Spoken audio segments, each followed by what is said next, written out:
Hey there, folks. Welcome to our cozy nook of tales and adventures. Today, like every episode, we're unlocking the doors of imagination to explore new worlds, meet fascinating characters, and experience unique emotions. I promise to take you on an unforgettable journey through the power of words. So, get comfy, grab your favorite drink, snuggle into that perfect spot, and get ready to lose yourself in a new story. Leave the outside world behind for a while and dive with me into the depths of storytelling. If you enjoy our content and want to support the channel, consider hitting that subscribe button and giving the video a thumbs up. Now, without further ado, let's dive into today's story. Deep within the ancient halls of Moria, where shadow and flame danced upon walls carved with the memories of 1,000 years, destiny unfolded in ways that even the wisest could not have foreseen. The bridge of Moria stood as a testament to the dwarven mastery of stone, yet on this day, it would serve as the altar for a ritual as old as Ardi itself. Gandalf the Grey stood at one end of the narrow span, his staff gleaming with an inner light that seemed to push back the encroaching darkness. Before him, wreathed in shadow and flame, the Balrog of Morgoth rose to its full height, its wings of smoke spreading like a storm cloud across the cavernous chamber. Yet in this moment, as their eyes met across the chasm, something ancient stirred in the depths of both beings' memories. The air crackled with power as the first blow was struck, Glamdring's ethereal blade meeting the Balrog's flaming sword in a clash that sent sparks of both light and dark magic cascading into the abyss below. With each strike, pulses of energy rippled through the ancient stones of Moria, awakening runes carved in the first age that had lain dormant for millennia. As they fought, visions began to flood through both combatants' minds. The Balrog, creature of shadow though it had become, found itself remembering an ancient prophecy entrusted to it long ago, before its fall into darkness. Images of the First Age flashed between them, the two trees of Valinor, the forging of the great spells that bound Middle-earth together, and a ritual that required both light and shadow to maintain the balance of all things. You must remember, the Balrog's thoughts thundered in Gandalf's mind, its first communication beyond roars of rage and ages. This battle was written in the stars before the first stone of Moria was laid. Gandalf parried another blow, his own power flaring as understanding began to dawn. Each clash of their weapons now released not just energy, but memories encoded in the very foundations of Arda. The runes on the walls of Moria began to glow with increasing intensity, revealing text in a language older than both Elvish and the Black speech. The prophecy spoke of a necessary ritual, a combat between light and shadow that would renew the ancient wards protecting Middle-earth. It was no coincidence that their battle took place here, in the depths of Moria. The dwarves, in their delving, had built their greatest kingdom around a nexus of power, a place where the boundaries between the physical world and the realm of magic were at their thinnest. As they fought across the bridge, each step precisely where it needed to be, the two Mire began to understand their true purpose. The fellowship above, the ring, even the immediate outcome of their battle, all were part of a greater design. Their combat was awakening protective spells woven into the fabric of Middle-earth itself, spells that needed the combined power of light and shadow to be renewed. The Balrog's flames burned higher, but now they held a purpose beyond destruction. Gandalf's light grew stronger, yet it did not seek merely to banish the darkness. Together, their powers began to interweave in complex patterns, guided by instincts older than their current forms. The bridge beneath them hummed with power, each stone resonating with the energy of their clash. You understand now, the Balrog communicated, its mental voice carrying echoes of what it had once been, before Morgoth's corruption. The ritual must be completed. The wards must be renewed, Gandalf nodded, even as he brought Glamdring up in another arc. Through our battle, the old magic is awakened, he responded. But the price must still be paid. The chamber around them had become a maelstrom of power, ancient runes burning with white fire across every surface. The very air seemed to vibrate with the energy being released by their combat. Above, the Fellowship watched in awe, unaware that what they witnessed was not just a battle between good and evil, but a ritual as old as Middle-earth itself. As they reached the center of the bridge, both beings knew what must come next.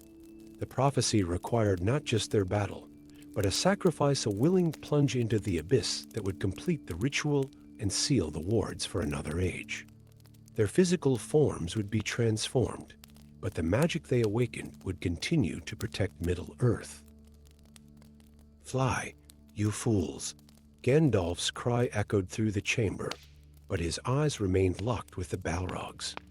In that moment, a final understanding passed between them.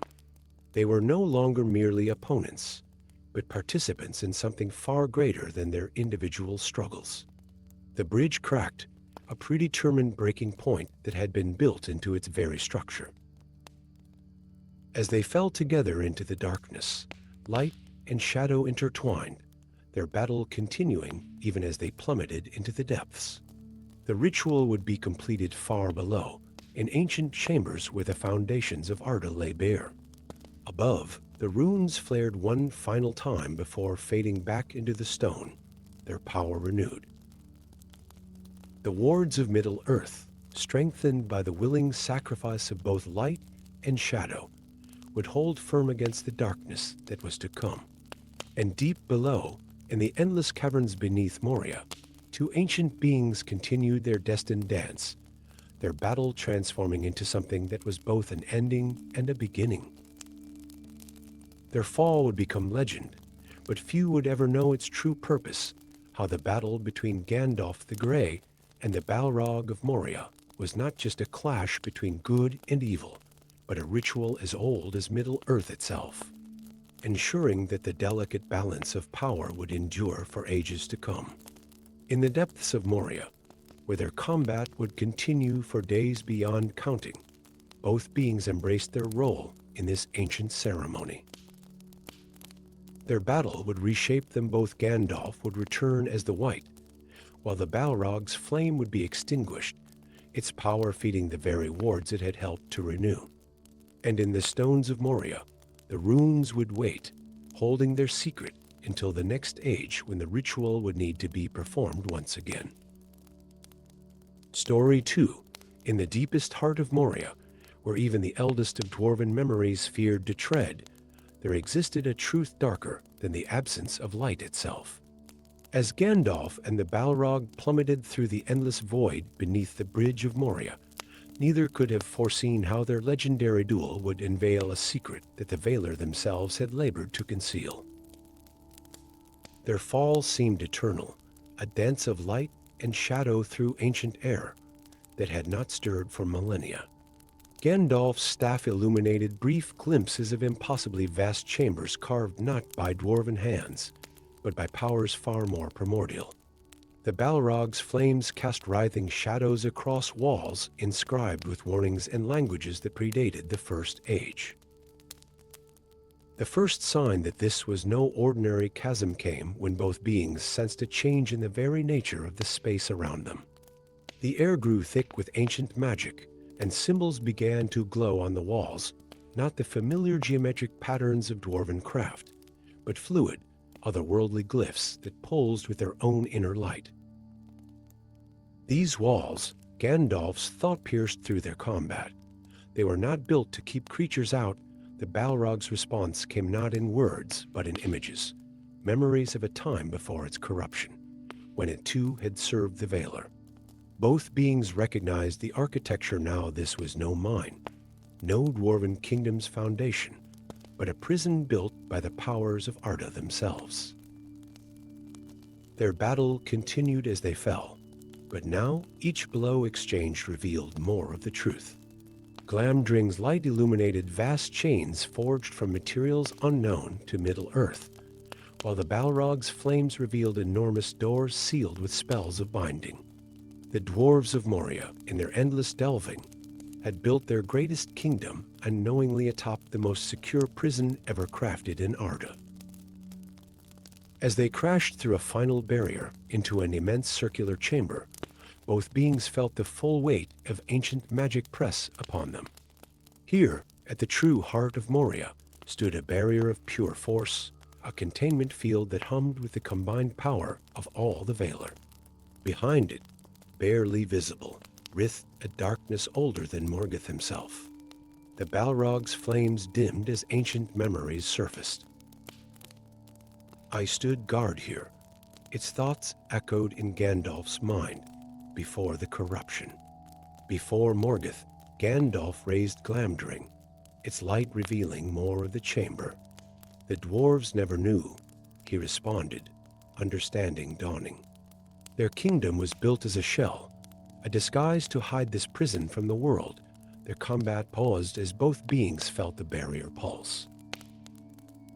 Their fighting had weakened the ancient wards, and whatever lay behind that wall of force stirred with renewed purpose. The very air seemed to tremble with its malevolence. Our battle threatens to undo the work of ages, Gandalf realized aloud, his voice echoing through the vast chamber. The Balrog's flames flickered in agreement, its own understanding of their situation growing clearer with each passing moment. The entity behind the barrier reached out with tendrils of pure darkness, seeking the weaknesses their combat had created in the ancient wards. Both Gandalf and the Balrog felt its hunger, its desire to corrupt and consume all it touched. This was what the Veiler had imprisoned here, long before they had confined Morgoth himself. In that moment, both beings understood their true purpose.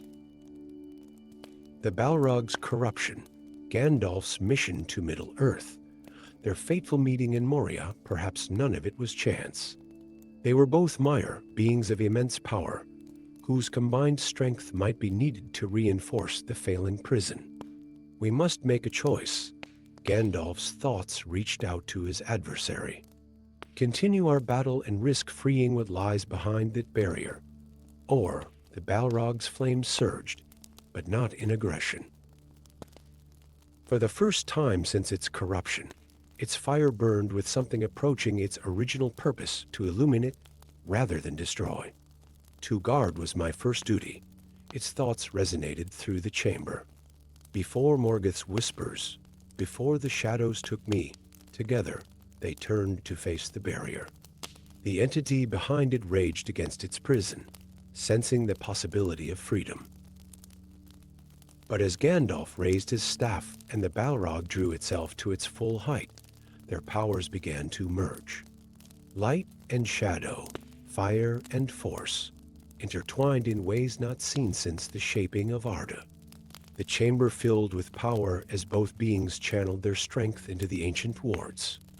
The Balrog's flames, no longer tools of destruction, reinforced the barrier's outer layer, while Gandalf's light strengthened its core. Their combined power forced the entity back, sealing the weaknesses their battle had created. Yet both knew this victory would demand a price. The magic required to reinforce the prison would bind them to this place, transforming them into guardians like those who had come before.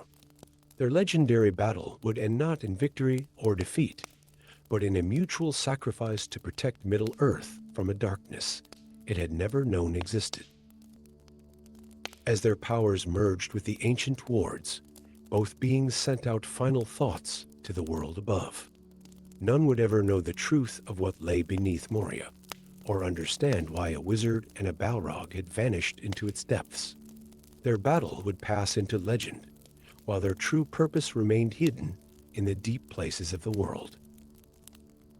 And so, in the deepest heart of Moria, where even the eldest of dwarven memories feared to tread, two ancient beings who had entered as enemies became eternal guardians, their powers forever merged with the prison they now served to protect. Their story would be forgotten, their sacrifice unknown, but the darkness they contained would remain forever sealed in the depths of Middle-earth's most secret prison. Story 3. In the shadowed depths of Moria, where ancient stones held secrets older than the mountains themselves, two beings faced each other across the narrow span of Moria's bridge. Yet this was more than a confrontation between light and darkness. It was a reunion that would shake the very foundations of Middle-earth. The air crackled with power as Gandalf the Grey raised his staff, its light piercing the gloom like a star in the depths of night. Before him, the Balrog's flames cast wild shadows on the carved walls, its form a terrifying silhouette of fire and shadow. But as their eyes met across the chasm, something stirred in the depths of their beings, a recognition so profound it transcended their current forms. The first clash of their weapons sent shockwaves through the chamber, but it was the surge of memories that truly staggered them both.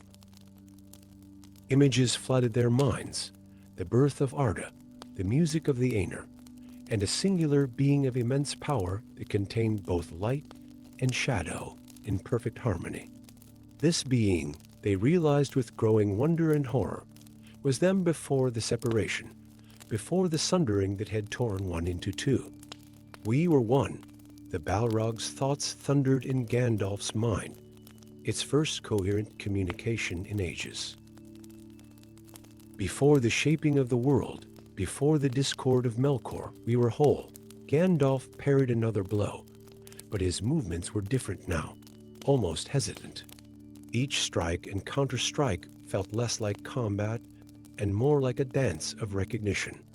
The separation was necessary, he responded, though uncertainty tinged his thoughts. The world required both light and shadow, distinct and separate. Their battle carried them through the ancient halls, but now each blow exchanged released not just energy but memories. The walls of Moria themselves seemed to respond, ancient dwarven runes glowing with an inner light as they passed. These weren't just corridors and chambers, they were witnessing a reunion that had been prophesied in the deepest foundations of Arda. As they fought deeper into the mountain's heart, their separate powers began to resonate in unexpected ways. The Balrog's flames, rather than seeking to destroy, began to dance around Gandalf's light in patterns that spoke of ancient harmony. Gandalf's power, typically focused on banishing darkness, started to weave with the Balrog's shadows in intricate designs that felt hauntingly familiar. Their duel took them through vast chambers where no dwarf had walked in centuries. Yet the architecture seemed to respond to their presence, as if the very stones of Moria had been waiting for this moment.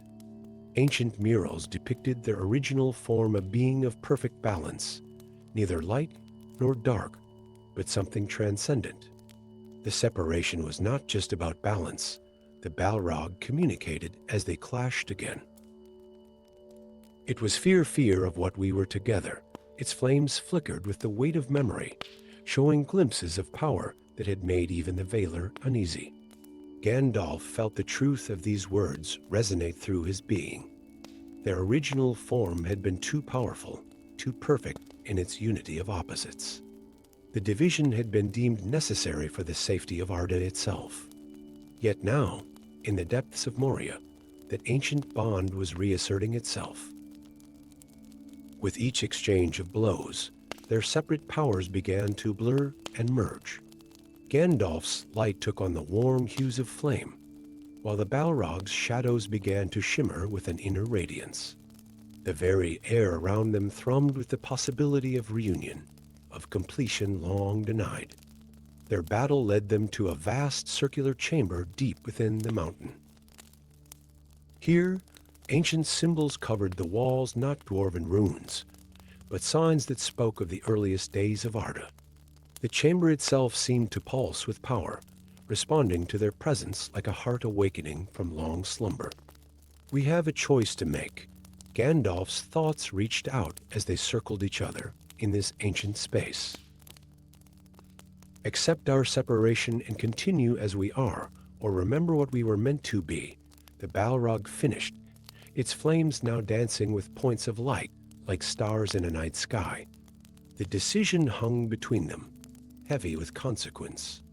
To remain separate was to maintain the ordered division of powers that had shaped Middle-earth for ages. To reunite was to risk becoming something that might be too powerful for the world to bear. As they contemplated their choice, the chamber around them began to resonate with their combined energy. The ancient symbols on the walls glowed with increasing intensity, responding to the possibility of reunion. Their powers, already beginning to merge, created patterns of light and shadow that hadn't been seen since the world's shaping. In that moment of decision, both beings felt the full weight of their shared history and separate journeys. The Balrog's corruption by Morgoth, Gandalf's mission to Middle-earth, all of it had been part of a longer path leading to this moment of recognition and choice. The final clash of their powers shook the foundations of Moria itself.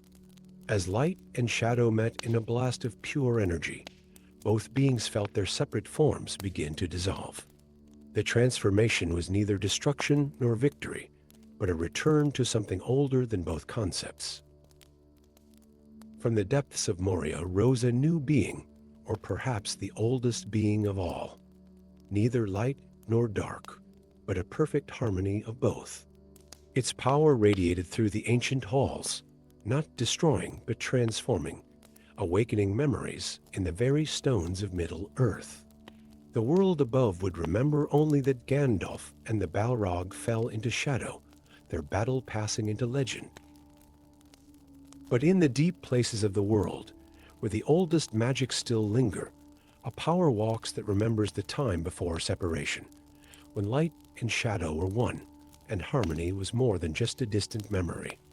Story 4. As Gandalf and the Balrog plunged into the endless abyss beneath the bridge of Moria, neither realized they were falling not just through space, but through the very fabric of time itself.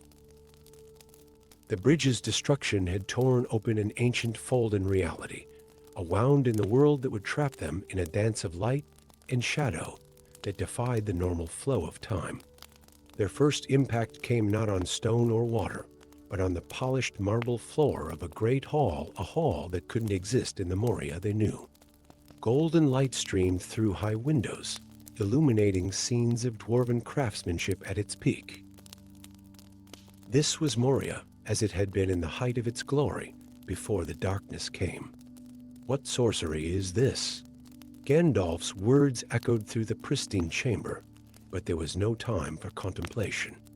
The Balrog's whip of flame cracked through the air, and their battle resumed amidst the splendor of the ancient kingdom. Yet something was different.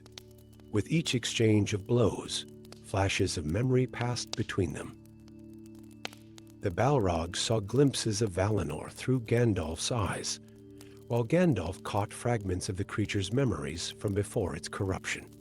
Their combat carried them through halls that shifted between past and present, decay and glory, like pages of a book being rapidly turned. The first cycle ended as it began with a fall into darkness. But instead of finding oblivion, they emerged again in that same golden hall, the battle beginning anew. This time, both beings retained shadows of memories from their previous encounter. The Balrog's strikes seemed less savage, more purposeful, while Gandalf's defenses carried a hint of recognition. We are bound in a loop of time, Gandalf realized as they clashed for what might have been the 100th time or the 1000th. Each battle teaches us more of what we have forgotten. The Balrog's response came not in words, but in images, memories of its time as a Maya of all, crafting alongside the dwarves it would later terrorize.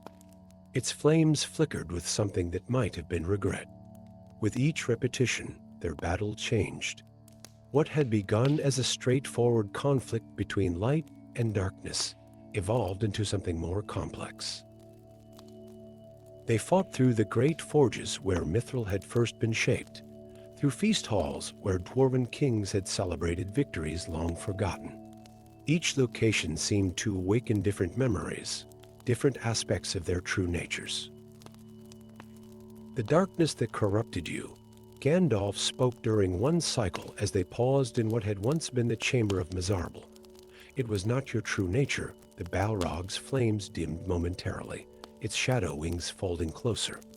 Through their growing connection, it shared memories of its original purpose, not to destroy, but to create and protect. Morgoth's corruption had twisted that purpose, turning guardian into destroyer. As the cycles continued, they began to notice that their actions had consequences beyond their endless battle. Each time they passed through a hall or chamber, something small would change. A pillar would show less decay. A mural would regain its color. It was as if their repeated presence was somehow healing the wounds in time itself. But with this realization came another, more troubling understanding. The longer they remained trapped in this temporal loop, the more the outside world began to unravel. Through their growing awareness, they could sense the threads of reality straining under the weight of their displaced existence. We must find a way to end this cycle, Gandalf communicated during what felt like their 1000th battle. But not as enemies. The Balrog's response was a shift in its flames, from destructive red to a more subtle gold closer to its original form as a Maya of all. Their next exchange of blows became almost ceremonial, like a dance that had been performed countless times before.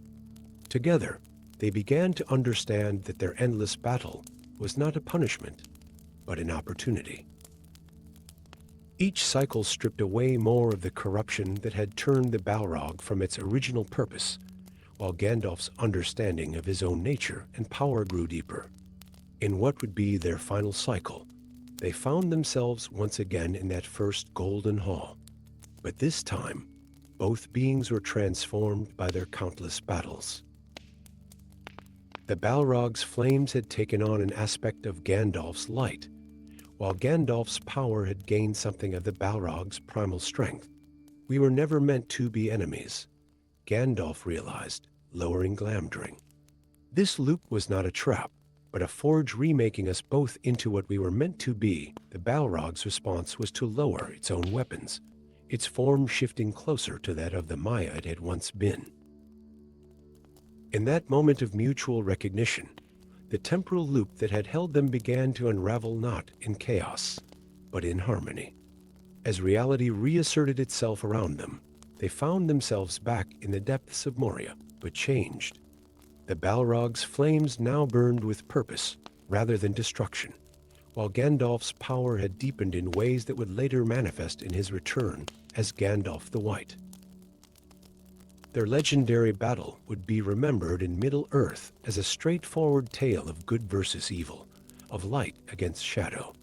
But the truth was far more complex, a story of redemption and recognition, played out countless times in a fold of time, where ancient glory and present darkness danced an endless dance.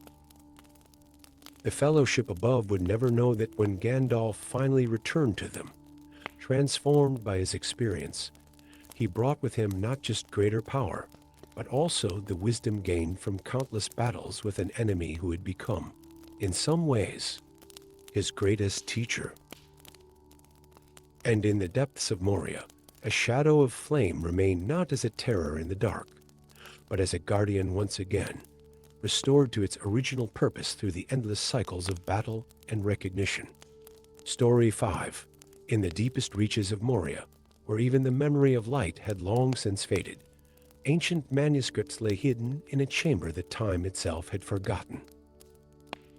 The scrolls, written in silvery ink that seemed to capture and hold what little light reached them, held a truth that would shake the foundations of Middle-earth's most legendary confrontation.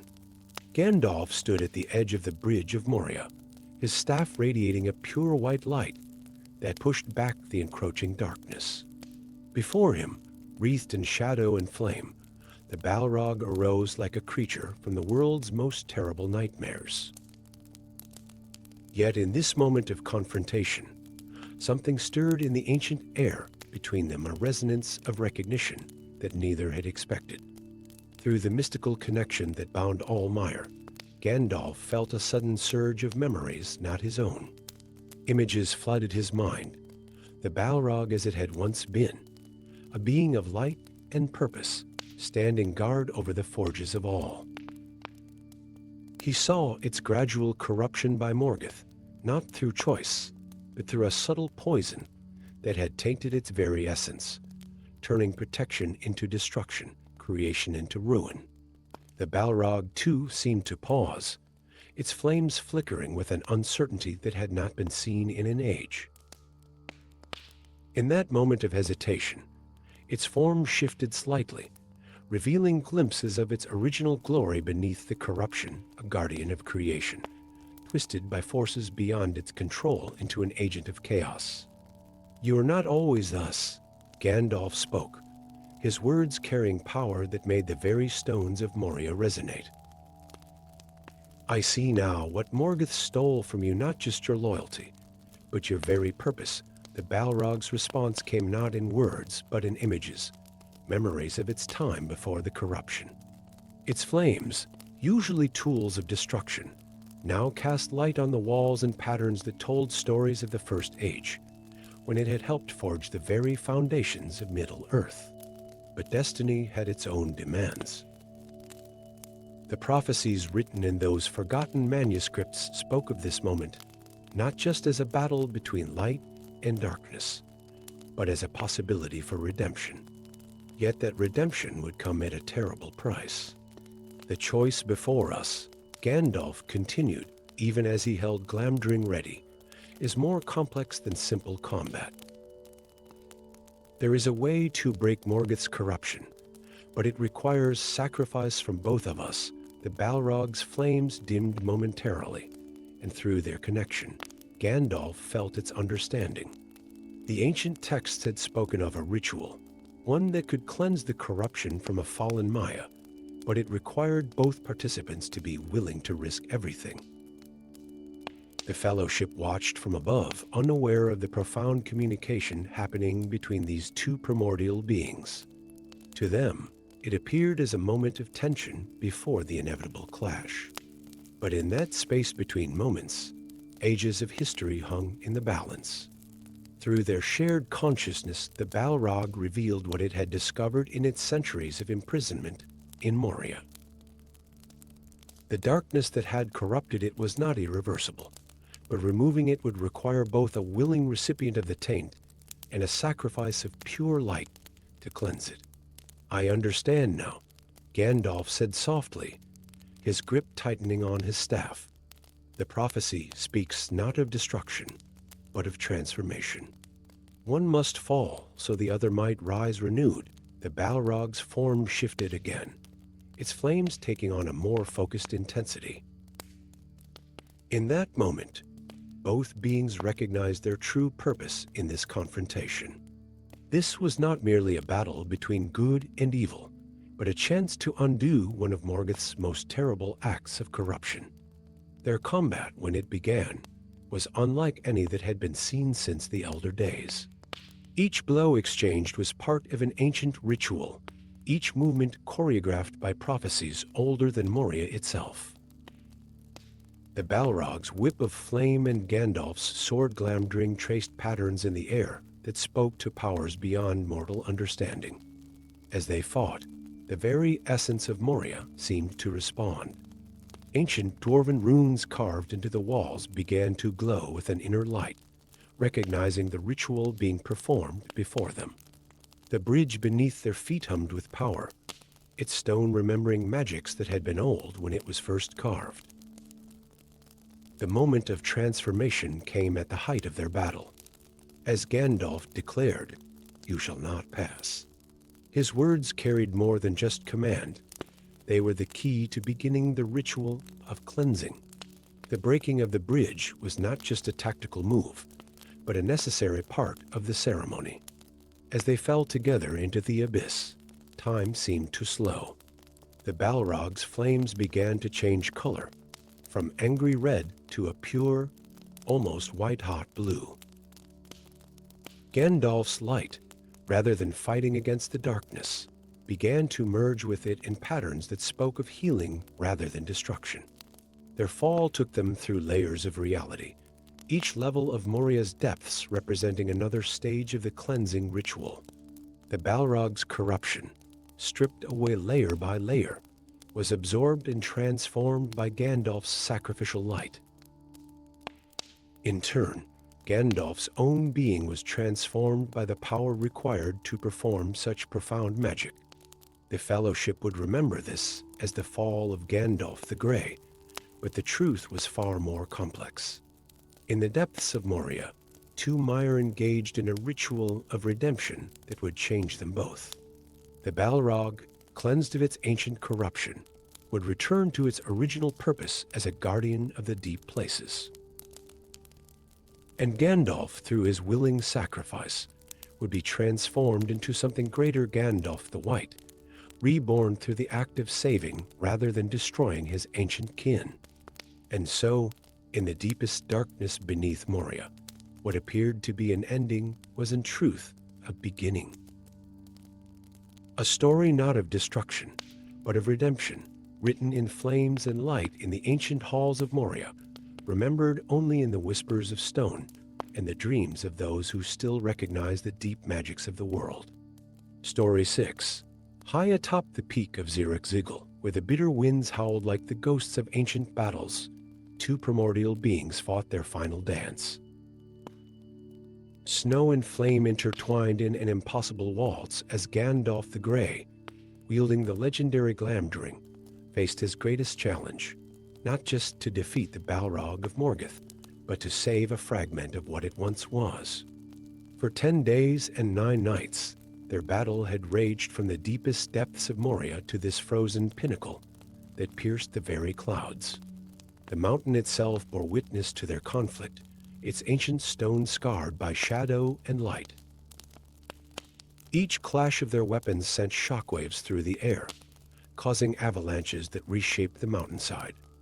The Balrog's whip of flame-carved molten channels through the ice, while Gandalf's staff painted arcs of pure starlight against the darkness.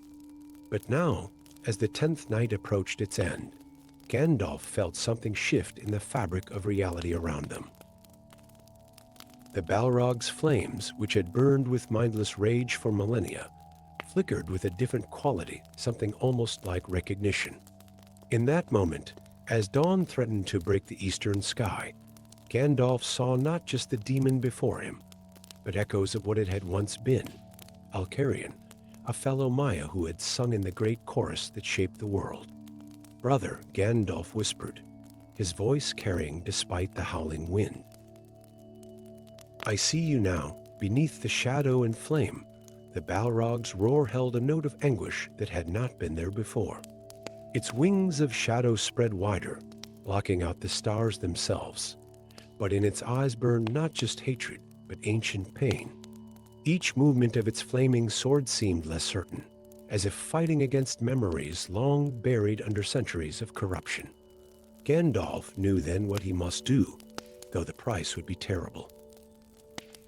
The ancient magic he had learned in Valinor at the feet of Nienna, Lady of Mercy, had taught him that light could purify darkness, but only through sacrifice. To save what remained of Alcarion's essence, Gandalf would have to offer part of his own immortal flame.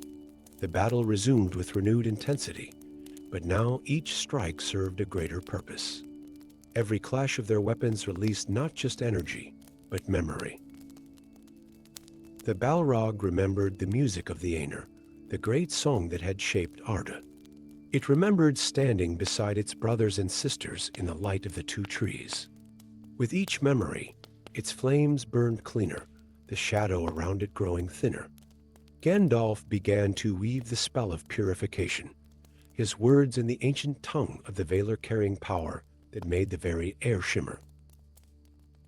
His own light began to dim as he channeled it into the magic, each word costing him more of his essence. The sword Glamdring glowed with an intensity that rivaled the sun, its elven forged blade recognizing the magnitude of the moment. The Balrog fought against the transformation, its very nature rebelling against the return of light. Its whip lashed out, catching Gandalf across his chest. and sending him stumbling backward. But even this attack carried less malice than before. The flames tinged with a color that spoke more of pain than hatred. As the first rays of dawn touched the peak of Zirek-Zigil, Gandalf raised his staff one final time. "Remember who you were, Elcarian," he commanded, his voice carrying the weight of ages. "Remember the light." The spell reached its crescendo. Gandalf's own immortal light poured forth, intermingling with the Balrog's flames. For a moment that seemed to stretch into eternity, the two Mire were connected by streams of pure energy, shadow and light, corruption and purity, pain and healing, all flowing between them in a display that would have blinded mortal eyes. The Balrog's form began to change. The shadow wings dissolved like mist before the morning sun. Its flames, once the color of destruction and death, burned with a cleaner, almost white intensity. In its eyes, there was a flash of recognition, Elcarian, looking out through the veil of centuries. But the transformation could not be completed. Too many ages had passed. Too much of its original nature had been corrupted by Morgoth's influence. The purified essence could not sustain itself within the corrupted form. The Balrog, in its last moment of clarity, understood this truth as well. It fell. As it plummeted from the peak, its flames did not die, but rather seemed to flow upward, merging with the light that still emanated from Gandalf. The mountain shook with the impact of its fall, but by then, the creature that struck the ground was little more than empty shadow. The true essence of what it had been, the small fragment of Elcarian that had survived millennia of corruption, had already been saved, absorbed into Gandalf's own being. Gandalf collapsed onto the ice-covered peak, his gray robes now almost transparent, his own light dimmed to barely a flicker. The sacrifice had taken almost everything he had to give. As consciousness fled, he felt his spirit being drawn away from his mortal form, called back to the halls of his masters in the uttermost west. But he did not go alone. Within his essence now burned a second flame. Purified and restored, a small piece of his brother returned to the light. This dual flame would burn within him through his transformation and return as Gandalf the White, a visible sign of both the price paid and the redemption achieved. Days later, when he would stand before his old friends transformed, few would understand the true nature of the change they witnessed. They would see his white robes and enhanced power and assume it was simply a reward from the Veiler. Only Gandalf himself would know the full truth, that his new power came not just from above, but from within, from an act of sacrifice that had saved not just his enemy's soul, but a piece of the world's original music. For in the end, that was what it meant to be a servant of the secret fire, not just to fight the darkness, but to remember that even in the darkest of creatures, a spark of the original light might still remain. And sometimes that spark could be saved, though the price would be heavy indeed. The peak of Zirek-Zigil would forever bear the marks of their battle, its stones melted and refrozen into shapes that defied nature. Those who would later climb to its summit would feel something in the air, an echo of that moment when light and shadow had merged, when sacrifice had led to transformation, and when two ancient beings had, for a brief moment, remembered that they had once sung together in the dawn of time. And in the years that followed, on nights when the stars shone particularly bright, those with the wisdom to perceive such things might notice that Gandalf the White's power burned with a unique quality, as if two flames danced within a single light. A constant reminder that even in the darkest of souls, redemption might still be possible, if one was willing to pay the price. Story 7. In the depths of Moria, where ancient dwarven halls echoed with memories of glory long past, two primordial forces were about to collide in a way that would shake the very foundations of Middle-earth. The air itself seemed to hold its breath as Gandalf the Grey stood upon the bridge of Moria, his staff emanating a light that pushed against the encroaching darkness. Before him, emerging from shadows older than the moon, the Balrog rose like a nightmare given form. But this was no ordinary meeting of adversaries. As their eyes met across the chasm, something extraordinary happened to resonance, a harmony of power that neither had expected. The Balrog's flames, usually a chaotic maelstrom of destruction, flickered with an almost musical quality, while Gandalf's light pulsed in response, creating patterns that danced across the ancient stonework. "Ah," Gandalf breathed, his eyes widening with sudden understanding. So this is the truth of it, for in that moment, he perceived that their powers were not merely opposed, but interconnected, like two melodies from the same ancient song. The Balrog's fire, he realized, was not just destructive force, but contained within it the very essence of creation, the same flame that had helped forge the world in the First Age. Their battle began not with violence, but with a surge of power that caused every crystal in the vast halls to sing. The Balrog's whip of flame curved through the air, but where it met Gandalf's staff, instead of destruction, there was transformation. Light and shadow merged, creating auroras that painted the cavern walls with colors not seen since the days of the two trees. As they fought across the bridge, each blow exchanged revealed more of their mysterious connection. When the Balrog's flames roared forth, Gandalf found his own power amplified rather than diminished. His counterattacks, rather than simply repelling the demon, created intricate patterns of light and shadow that seemed to tell stories of the world's creation. Their duel took them deep into the foundations of the earth, where even the stones remembered the music of the Aenir. Here, in chambers untouched by any mortal hand, their powers continued to interweave in increasingly complex ways. The Balrog's every movement left trails of fire that, instead of burning, crystallized into formations of extraordinary beauty. Gandalf's spells, rather than simply striking his opponent, created cascading effects that transformed the very air around them.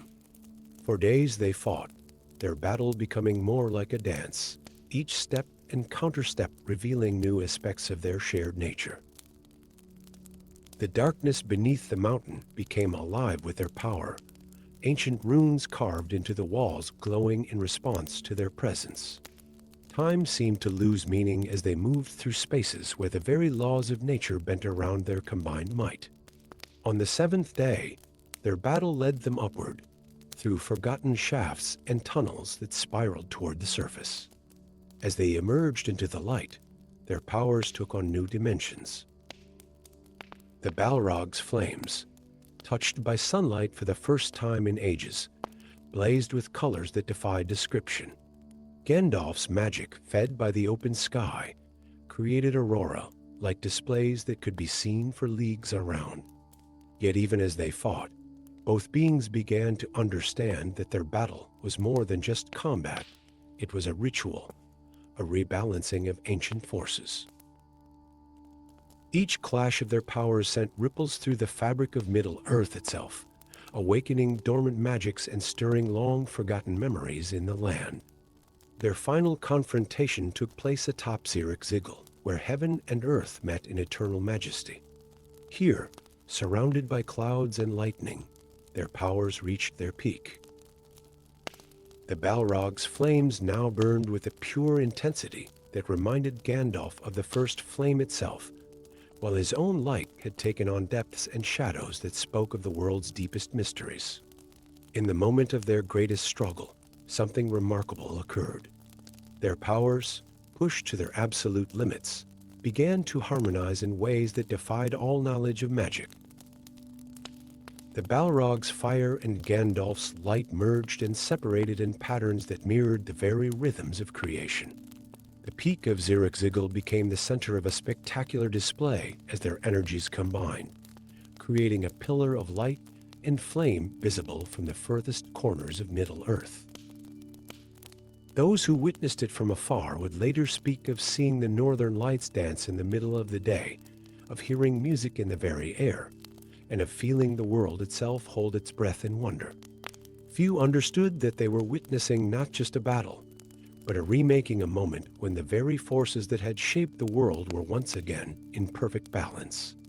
The end, when it came, was both inevitable and surprising. The Balrog, its flames now burning with an almost white-hot purity, seemed to understand at last the true nature of their contest. Its final roar was not one of rage but of recognition, as if acknowledging a truth older than its corruption. As it fell from the peak, its fire did not diminish, but rather seemed to flow into the very fabric of the mountain, leaving behind patterns of crystallized flame that would endure for ages to come. Gandalf, standing alone on the peak, felt the change within himself. His power had been transformed by the encounter, deepened and enriched by the dance of opposing forces. The light he now wielded was not just the pure radiance of the Veiler, but contained within it echoes of primordial fire, making it both more powerful and more complete. When he returned to the world as Gandalf the White, few understood the full magnitude of his transformation. They saw his increased power and his new purpose, but could not perceive how the very nature of his magic had changed. Only the wisest among the elves, those who could still hear echoes of the music of the Aenir, recognized that his light now carried within it harmonies of both creation and destruction, of both shadow and flame. The peak of Zirak-Zigil would forever bear witness to their battle, its stones transformed into patterns of crystallized light and shadow that seemed to move when viewed from certain angles. Those who climbed to its summit in years to come would speak of feeling ancient powers still resonating in the air, of hearing distant echoes of a song that spoke of the world's beginning. And in quiet moments, when the stars shone bright and the wind whispered through ancient halls, those with the wisdom to perceive such things might notice that the magic in Middle-earth had been subtly, but fundamentally changed by that epic encounter, a reminder that even in the greatest of conflicts, harmony might be found, and that light and shadow, creation and destruction, were perhaps not opposites after all, but rather two parts of the same eternal dance. Story 8. In the endless dark beneath the mountains of Moria, where ancient memories whispered through halls carved by long-dead hands, an epic battle was about to begin that would shake the foundations of Middle-earth. Gandalf the Grey stood at the edge of a broken bridge, his weathered staff held high against the approaching shadow. Before him, the Balrog rose like a creature torn from the nightmares of the First Age, its form wreathed in shadow and flame. The first clash came with the sound of thunder. The Balrog's whip of flame cracked against Gandalf's magical barrier, sending sparks of ancient power cascading through the vast chamber, each being recognized in the other a power that traced back to the very music that had shaped the world. This was no mere battle between good and evil. It was a contest between two immortal forces whose very existence was woven into the fabric of creation. The first day of their battle transformed the ancient halls of Moria into a canvas of light and shadow. The Balrog's flames melted centuries-old stone, while Gandalf's spells caused crystals to grow from the walls, capturing and reflecting their epic struggle. Every step they took left permanent marks in the rock, creating patterns that would puzzle future generations of explorers. As day turned to night far above them, their combat took them deeper into the earth. Through forgotten chambers they fought, where even the darkness seemed alive with memory. The Balrog's roars echoed through caverns that hadn't heard a sound in millennia, while Gandalf's words of power awakened ancient dwarven runes that had slumbered in the stone. The second day brought them to a vast underground lake, black as night and still as death. Here, their battle transformed the very air into a storm of elemental forces. Steam hissed where the Balrog's feet touched water, creating a fog that glowed with a reflection of its internal fire. Gandalf's magic caused the surface of the lake to freeze and shatter in patterns like breaking glass, each shard catching and reflecting their light show in 1,000 directions. By the third day, both beings had begun to show signs of their true nature. The Balrog's form grew more distinct, its shadows taking shapes that spoke of its origins as one of the Mire. Gandalf's power, too, began to shine through his mortal guise, his light carrying echoes of Valinor itself. Their battle was becoming something more a dance of primordial forces that had not been witnessed since the shaping of Arda. The fourth and fifth days saw them ascending through the roots of the mountains. Each chamber they passed through was transformed by their conflict. Where the Balrog touched, the stone was not merely burned, but transmuted, creating sculptures of glass and obsidian. Gandalf's magic left trails of crystalline formations that hummed with stored power, creating harmonies that resonated with the very bones of the earth. On the sixth day, they reached caverns where ancient creatures dwelt, beings that had never seen light or dark, but sensed both in their eternal midnight world.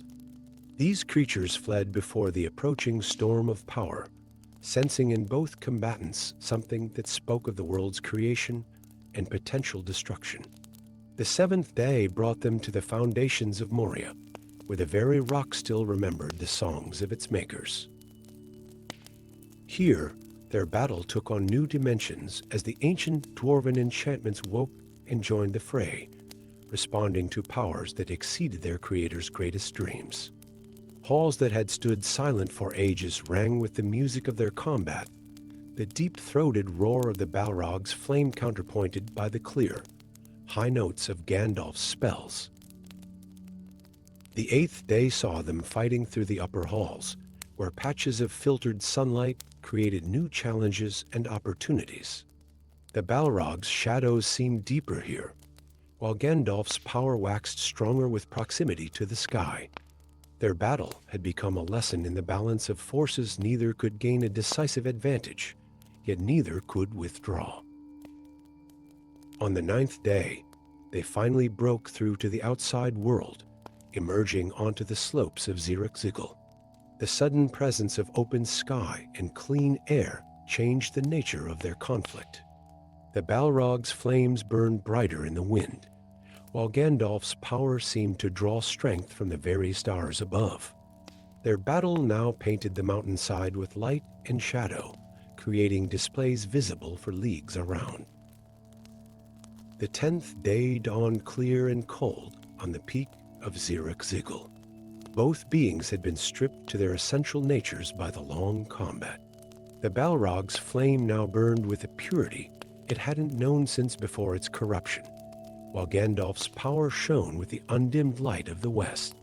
Their final clash came with the rising sun, a moment when light and shadow, fire and frost, creation and destruction, all met in perfect balance.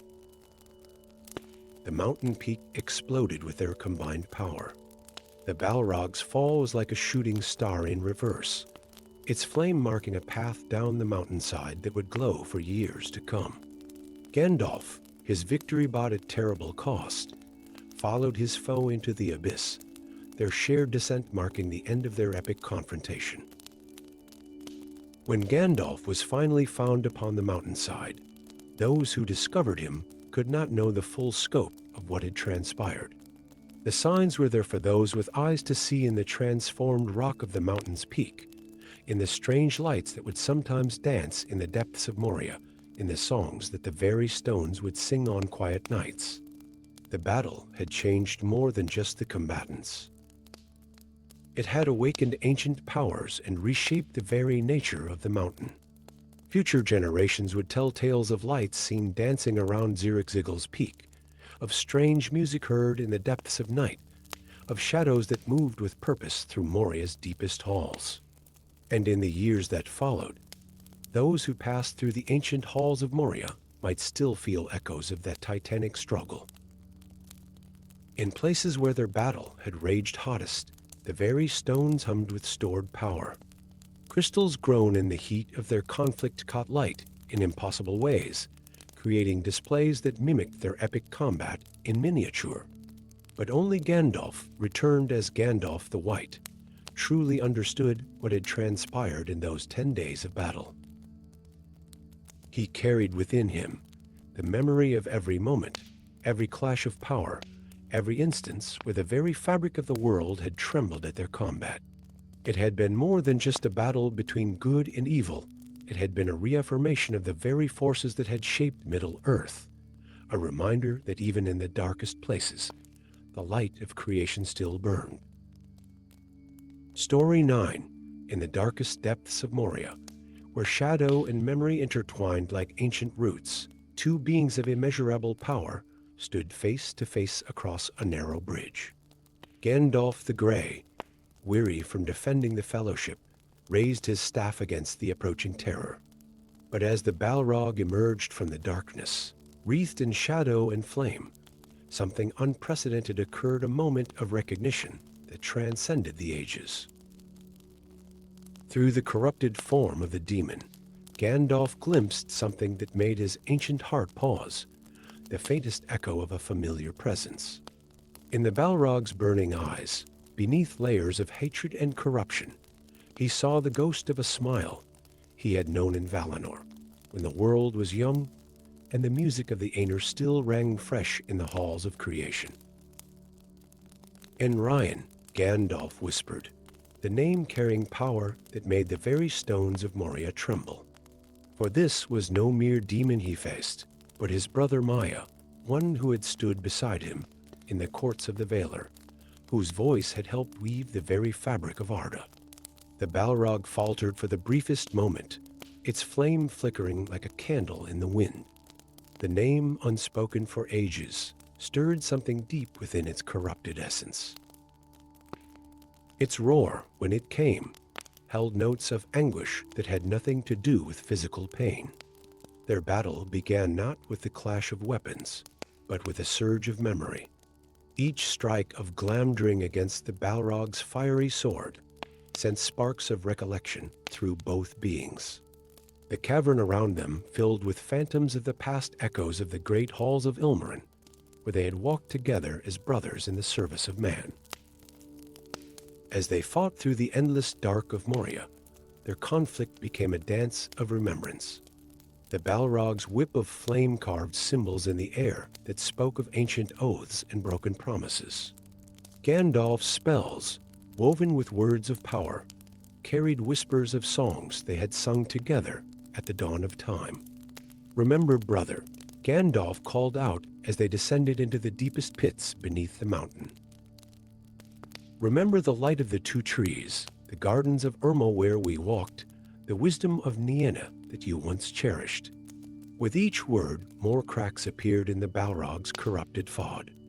Its flames, which had burned with mindless destruction for millennia, began to flicker with patterns that spoke of consciousness returning.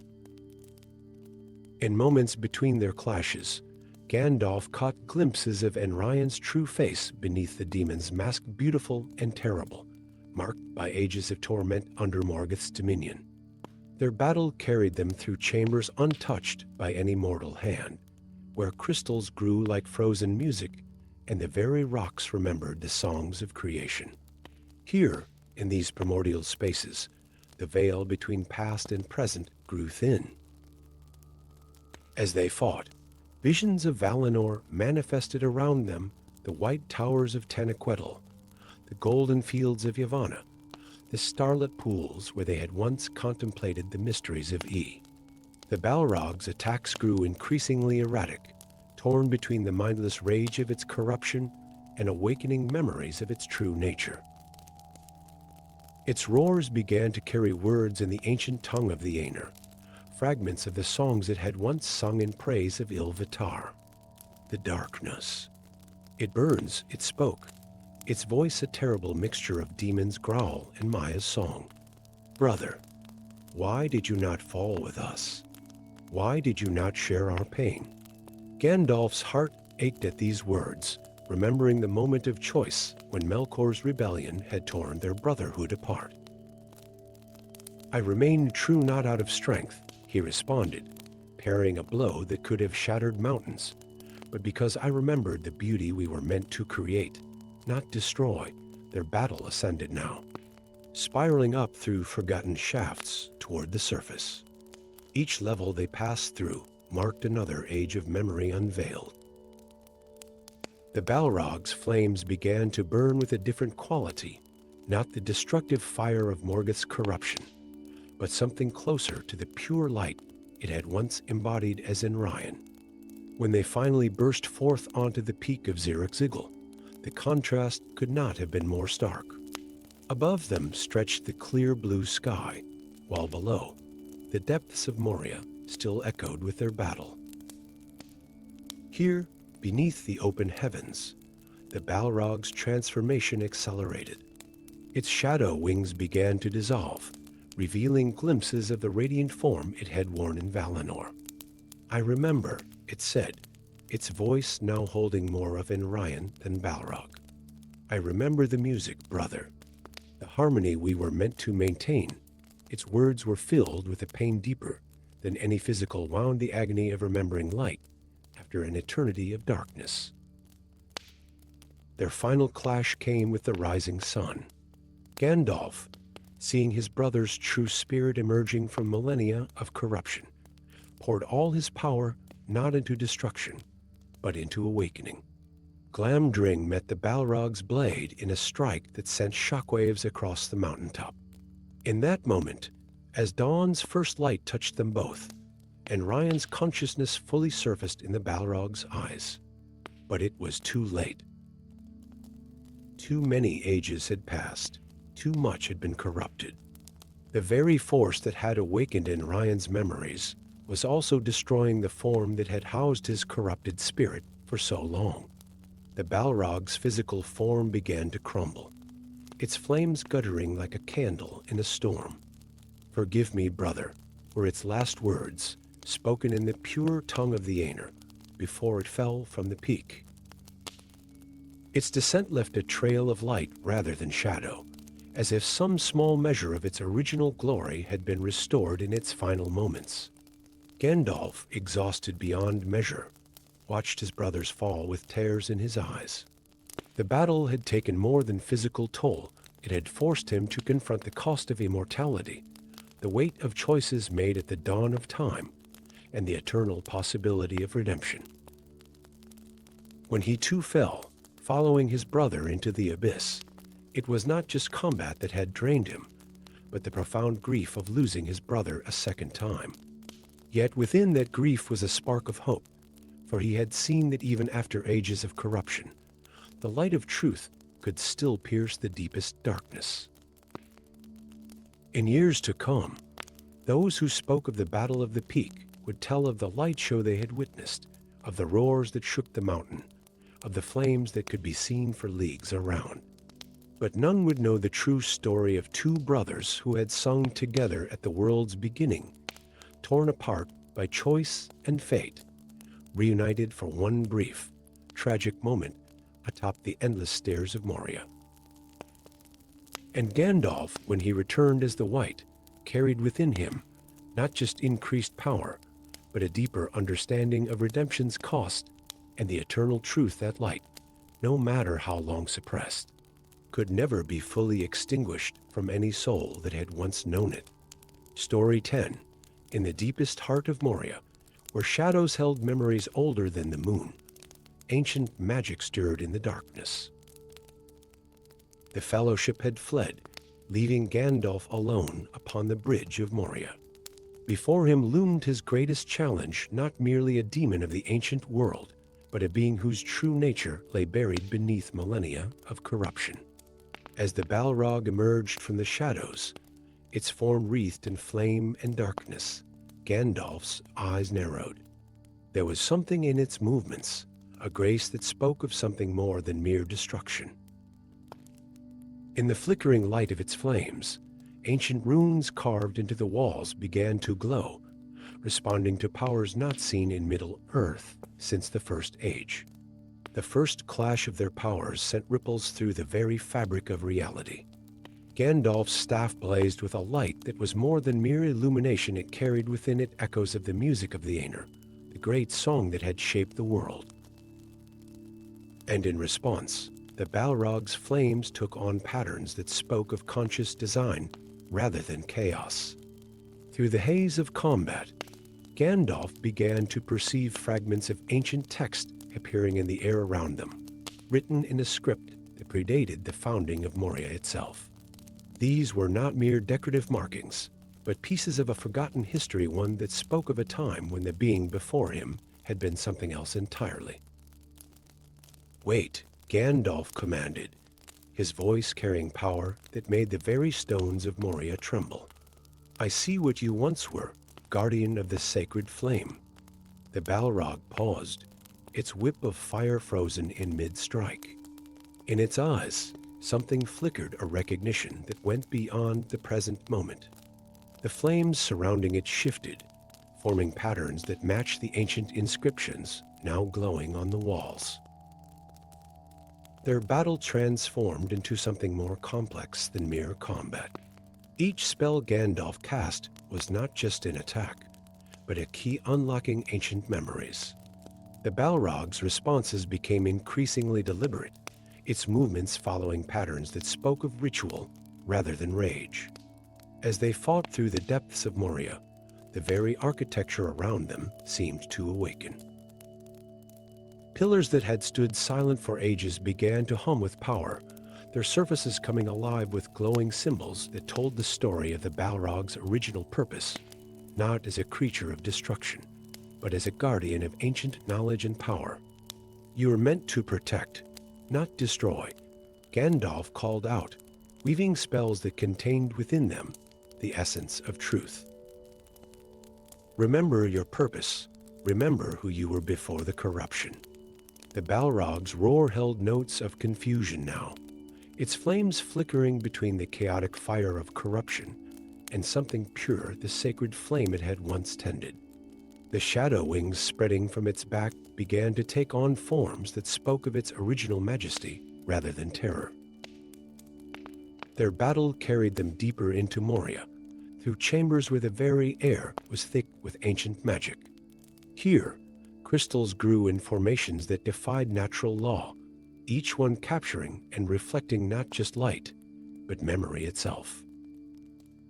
In their faceted surfaces, glimpses could be caught of what the Balrog had once been, a magnificent being of pure flame, tasked with maintaining the sacred fires that had helped forge the very foundations of Middle-earth. As they fought across a vast underground lake, steam rising where the Balrog's feet touched water, Gandalf began to weave a complex spell of awakening.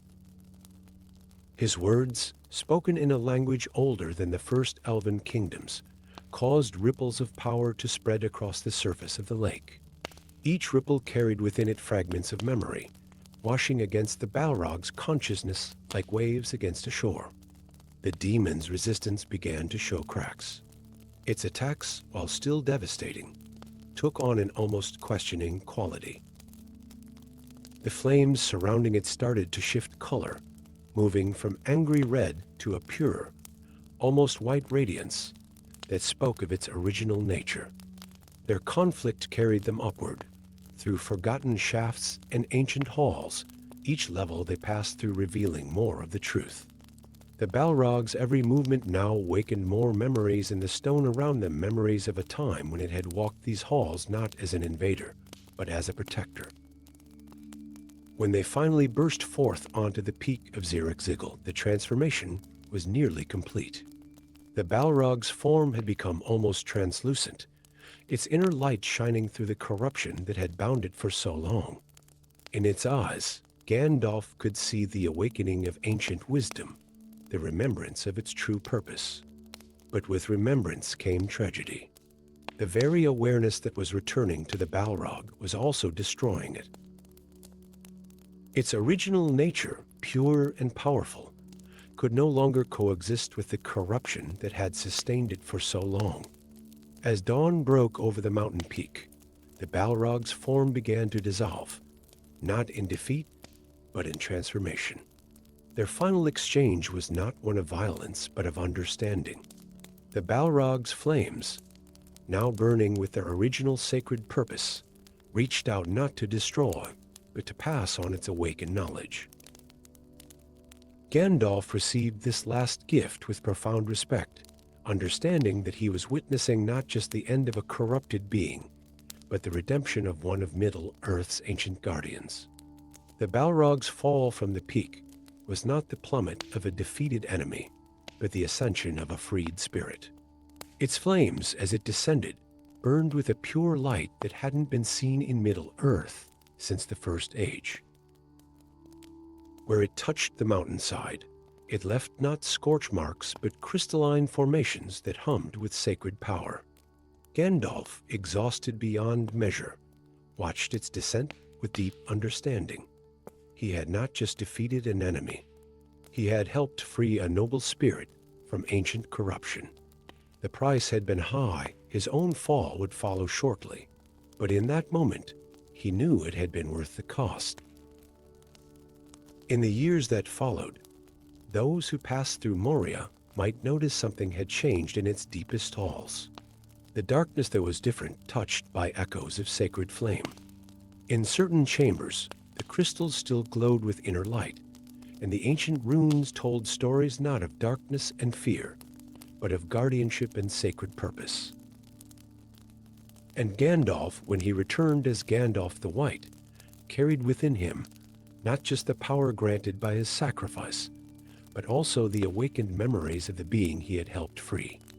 His light now burned with an added dimension, a reminder that even in the darkest of corruptions, something of original purpose and nobility might still remain, waiting only for the right moment to awaken.